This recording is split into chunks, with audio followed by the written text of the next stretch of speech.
Romance of Sui and Tang Dynasties, Chapter 72. Okay, imagine this. The most powerful person in the world is dying. A doctor comes in, performs this risky procedure that actually works. He saves the patient's life. A miracle, basically. A miracle. And instead of getting a reward, the patient's wife starts screaming for the doctor to be executed. Immediately. For treason. It's a wild opening. And at the exact same time, in the very same kingdom, you've got a leather tanner's wife who looks into a crack in the ground during a drought. Right. And she doesn't see herself looking back. She sees an emperor in full regalia. We're talking about the consolidation of absolute power, the rise of a police state, and a truly supernatural rebellion. And we're zooming in on a pretty huge moment. One of the most volatile in Chinese history, yeah. The death of Emperor Gaozong and the full accession of Wu Zetian. The only female emperor in Chinese history. That's right. And I think before we even start, we have to frame just how shocking that concept was. I mean, in the Confucian worldview, the emperor is the son of heaven. It's a cosmic role. It's cosmic. The gender roles are baked into the universe. Men represent heaven, women represent earth. Well, so for a woman to rule as emperor, it's not just a political scandal. It's like water deciding to flow uphill. It's a violation of the laws of nature itself. the stakes are literally astronomical. So let's get into that first scene. The current emperor, Gaozong, he's dying. The text says he is sick to the bone. Oh, he's in terrible shape. Dizziness, he's losing his vision. It sounds like severe hypertension, maybe a stroke. And the court physicians are, you can imagine, absolutely terrified. Because if the emperor dies on your watch, Your head is probably on the block, so a new doctor gets summoned. and the text gives us a name. It does, an imperial physician named Qin Minghe. He comes in, he takes the pulse, examines the emperor, and then he proposes something radical. Okay. He wants to perform acupuncture, specifically by bleeding points on the top of the emperor's head to release the pressure. And this is where the empress, Wu Zetian, just loses it. But why? Is she just afraid the procedure's going to kill him? Well, it's more complicated than that. You have to understand the taboo here. The emperor's body is sacred. You do not cut the son of heaven. To even suggest piercing the emperor's skull with a needle and drawing royal blood, I mean, that's technically an act of regicide. It's sacrilege. So she actually has a legitimate reason to be angry. She cries out, "This man should be beheaded. He wants to stab the son of heaven." That's her public reaction, yes. But the text is very, very cynical about her real motives. The narrator basically implies she's just using the taboo as an excuse. What do you mean? Well, the chapter opens with this whole commentary comparing her to earlier empresses who, chose power and their lovers over their husbands. The implication is pretty clear. She doesn't want him cured. If he gets better, she's just the wife again. If he dies, She's the ruler. she's the ruler. But the emperor is desperate. He actually overrules her. He says, "Just do it." He essentially says, I'm dying anyway, so let him try. So the doctor bleeds 2 points on his head, and it works. Instantly, the emperor sits up and says, my eyes seem bright again. Which puts Wu Zetian in a really awkward spot. She just demanded the execution of the guy who saved her husband. And this is where you see why she's the ultimate political survivor. A lesser person might have doubled down or, just sulked. Wu Zetian flips on a dime. Oh. The moment the emperor says, I can see, she throws her hands up and cries, this is a gift from heaven. She rushes over to the doctor, the man she wanted beheaded 10 seconds ago, and she personally rewards him with 100 bolts of silk. That is terrifyingly smooth. It's a masterclass in rewriting reality in real time. She frames herself not as the one who tried to stop it, but as the grateful wife celebrating a divine miracle. But the miracle doesn't last, does it? The emperor still dies pretty soon after. And the reason the book gives, it feels a little judgmental. Oh, it's very judgmental. The doctor explicitly warns the emperor, look, you're better, but you're fragile. You must rest. No exertion. And the text says he couldn't resist being intimate with the empress. That sated warmth breeds lusts line. Exactly. It claims that the fire rose up, he collapsed, and that was it. The narrative basically frames his death as a failure of moral character, and it hints that maybe Wu Zetian encouraged it to finish the job. So Gaozong is dead, the buffer is gone, and now we get the successor, his son, Emperor Zongzong. Also known as Li Jie. He takes the throne, he has his own wife, Empress Wei. Now, traditionally, power should just pass to him, but he makes a catastrophic mistake almost immediately. What does he do? He tries to promote his father-in-law. to a very high ministry position. The older ministers, they push back, saying, this is nepotism. Okay. And Zongzong, who is young and impatient, he just snaps. He shouts at them, I am the emperor. I would give the whole world to my father-in-law if I wanted to. Why do you begrudge a single position? Oof. I would give the whole world. I can imagine that soundbite traveled fast. It went straight to Wu Zetian, and it was the exact ammunition she needed. She didn't care about the nepotism. She cared about the threat. If he's willing to just give away the world, he's unfit to rule. But was it really just that one comment? Or was there more bubbling under the surface? The text suggests the real friction was about her personal life. Zongzong had been trying to confront his mother about her affairs, specifically with this monk, Feng Huaiyi. So he was trying to lecture Wu Zetian on morality.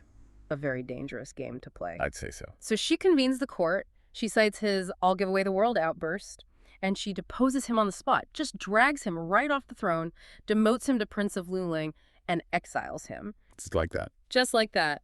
She installs his younger brother as a total puppet, locks him in a side palace, and now, for all intents and purposes, she is the emperor. I want to pause here for a second, because there's this character who gets introduced in all this chaos who I found fascinating. This young girl, maybe 12 or 13, Sheng Wanwaner. Ah, yes. The prodigy. It's a great little vignette, isn't it? The new Empress Aowe sees this child in the palace and asks who she is. Turns out she's the granddaughter of a disgraced official, basically living as a servant. She has a prophecy attached to her. She does. Her mother dreamt of a giant weighing scale right before she was born. And the interpretation was that one day she would weigh the world. Which is a metaphor for administration, for judging talent. Exactly, for drafting edicts, weighing arguments. But Wu Zetian's assessment of her is a bit darker. What does she say? The girl mentions that Wu Zetian keeps her close, but says, your eyes are too poisonous. Poisonous eyes? Yeah. What does that even mean in this context? I think it means she sees the truth. She understands the machinery of power. Wu Zetian recognizes a kindred spirit in her, someone intelligent, dangerous, and capable of ruthlessness. She keeps wandering around not because she's sweet, but because she's useful. Which is a perfect segue. Speaking of ruthlessness, let's talk about how Wu Zetian actually secures this power. She's just exiled the rightful emperor. The court must be full of people who hate her. How does she stop a coup? She changes the entire mechanics of government. She essentially invents a system of industrialized terror. The whistleblowing policy. That's it. She opens a direct line for any informant. If you accuse someone of treason, the state pays for your travel, feeds you, and if you're proven right, you get a government job. So suddenly, every little personal grudge could be turned into a treason trial. Instantly. And this leads to the creation of a very specific, very chilling book, the Luo Zijing. Right, I wanted to ask about that. This is one of the most incredible details in the chapter. We often think of tyranny as chaotic, a dictator just shouting orders. But Wu Zetian's enforcers men, like Lai Yunqin and Zhu Xing, they systematized it.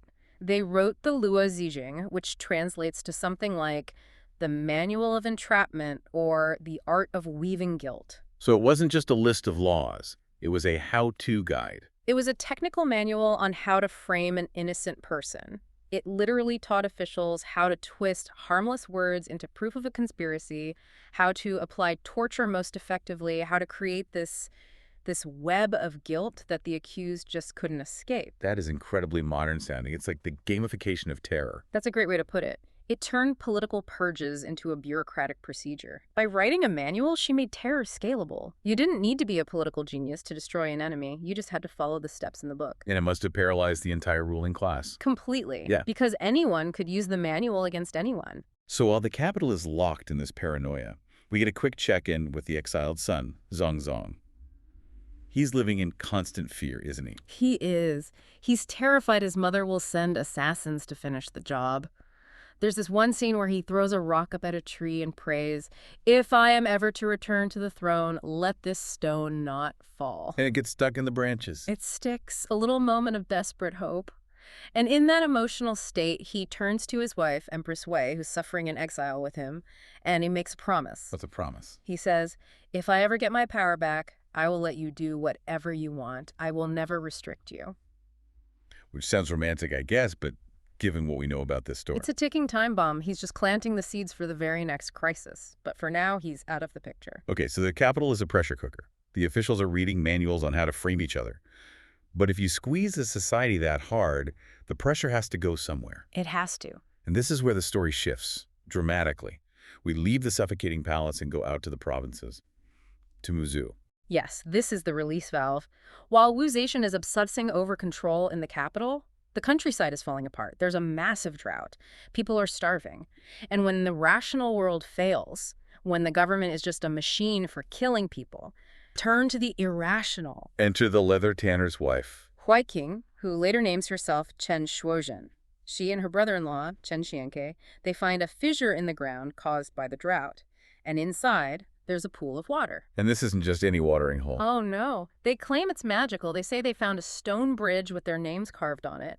But the real selling point is the reflection. They tell people that when you look into this pool, you don't see your own face. You see an emperor and an empress. Exactly. Why does that specific image, the emperor, resonate so much with the tanner's wife? Because Wu Zetian broke the seal. This is the great unintended consequence of her rise.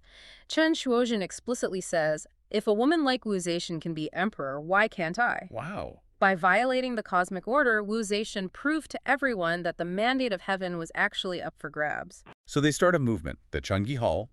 What kind of movement is it? It's a populist sect. Very clever. They have strict rules. No eating beef or dog meat. But they don't require full vegetarianism, which made it accessible to common people. Like a diet-light religion. Exactly. And they combined it with spectacle. The text mentions sorcery. Yes.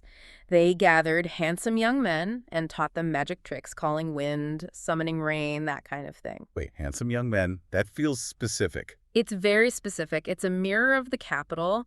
Wu Zetian was famous for her handsome lovers, so Chen Shuozhen surrounds herself with handsome wizards. She's building a mirror image of the imperial court out in the mountains. So they have the prophecy, they have the magic, they have followers, and then they go on the offensive. They storm the local prefecture, kill the magistrate, and Chen Shuozhen declares herself the Wenjie Emperor. The emperor, not empress. Emperor. She takes the male title. It's a direct, unambiguous claim to power. So now we have the two empresses, one in the palace with her secret police, and one in the mountains with her wizards. How does Wu Zetian react when she hears about this? I assume she'd be furious. That's the best part. She's not. She's in the middle of a banquet with her lover, the monk Feng Huaiyi. The report comes in. There's a woman in Muzhu calling herself emperor. And the text says Wu Zetian smiles. She smiles. She's amused. She says something like, I thought I was the only woman in the world with the will to be a hero. I didn't realize there was another. It's almost a moment of validation for her. She sees a fellow heroine, not a monster. But she still has to crush her.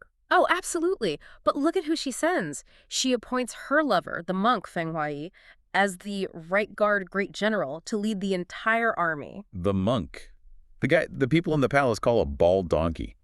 The very same. That seems incredibly risky. It's deeply ironic, isn't it? Wu Zetian often complained that men were useless and that women were more capable of ruling. Yet when a woman actually rises up to challenge her, who does she send to do the fighting? Her male lover. Which suggests that for all her rhetoric, she still relies on the intimacy of her inner circle, her people.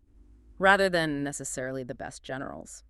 And speaking of generals, the text mentions another commander, the famous Xu Angui, getting involved. And what does he add to this? Even he plays into the supernatural narrative.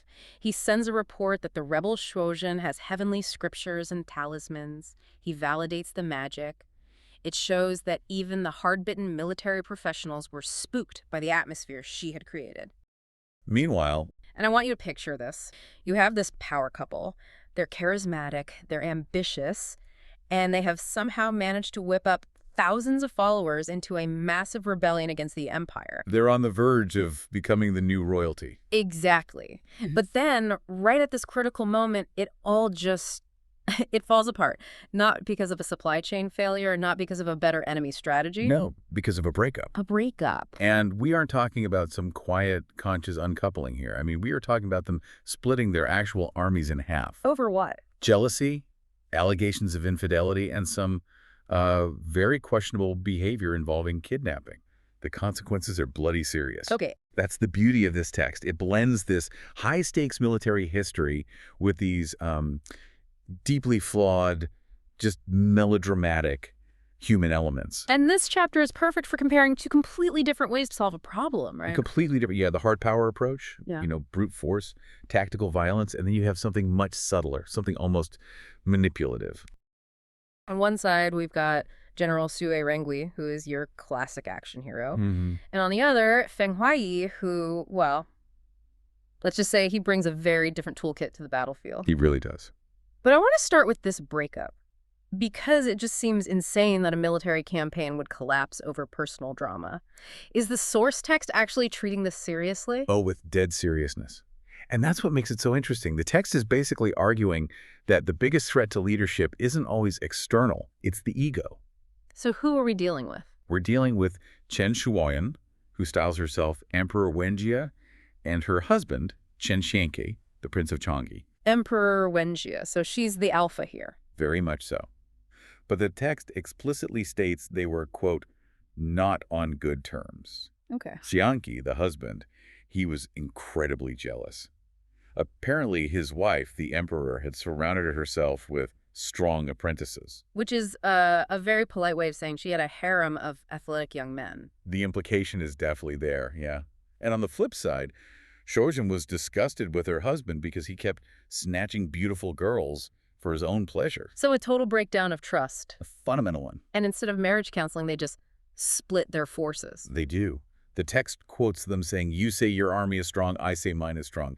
They literally go their separate ways just to prove who's better. Which is just a catastrophic strategic error. It's Ego 101. They completely violated the principle of unity of command. And by splitting up, they exposed their flanks. And that's exactly where our first protagonist, General Xu Rengui, sees his opening. So let's look at Rengui's response. This guy is the heavy lifter of the story. He gets intel that the husband, Chen Xianke, is moving troops to Zuzhou to, what, borrow grain? Borrow grain, yeah. Now, a standard general might just line up his forces in charge, but Rengui, he gets theatrical. He does. He opts for a classic asymmetric approach. He knows the rebels are, untrained and undisciplined. Right. He knows they see civilians as prey, not threats. Exactly. So he decides to weaponize their own negligence against them. He sets up this incredible 3-layered ambush with 600 elite soldiers. But none of them look like soldiers. None at all. This is the part that felt like a heist movie to me. He takes 300 soldiers, disguises them as refugees, disheveled, fleeing some disaster.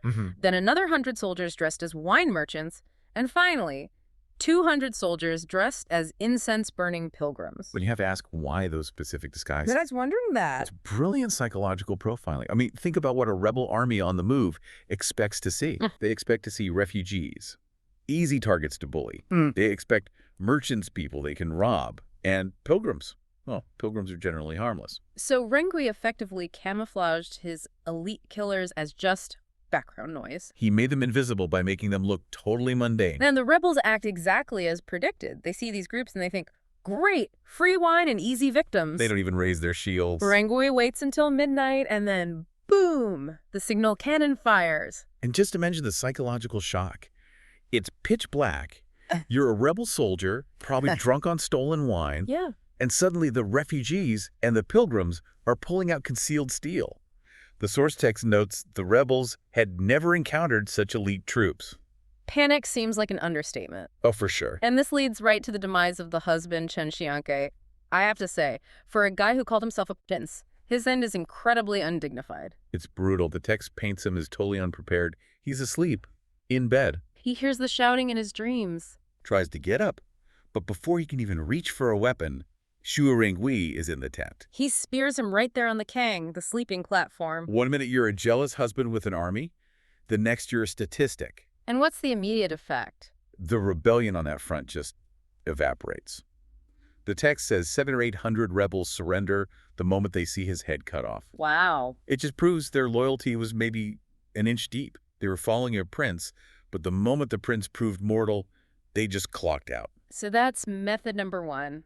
The Xu Rengui special. Deception followed by extreme, decisive violence. And it works. The husband is dead, his army is gone. But now we have the other half, the power couple, the wife, the emperor. And this is where the story shifts genres entirely. It really does. Right. If the first half was Braveheart, this half is more like Tinker Tailor Soldier Spy. So enter Feng Huaiyi. He's leading the Imperial Guards, about 3,000 of them. But unlike Rangui, Huai doesn't seem interested in getting blood on his armor. He goes for intel. Straight for intel. He sends 4 of his apprentices, disguised as wandering monks, to scout the area. And they stumble upon a character who feels like he wandered in from a Dickens novel. An old leatherworker named Mao Er. Mao Er is such a pivotal figure because he represents the common memory. He's just a cobbler from Chang'an, a regular guy. Right. But he holds the key to the entire rebellion. And this is where I get a little skeptical. It turns out this random cobbler just happens to have lived near the Ganye Temple and just happens to know that the rebel leader, Chen Enchuojian, used to be a nun named Huai Qing.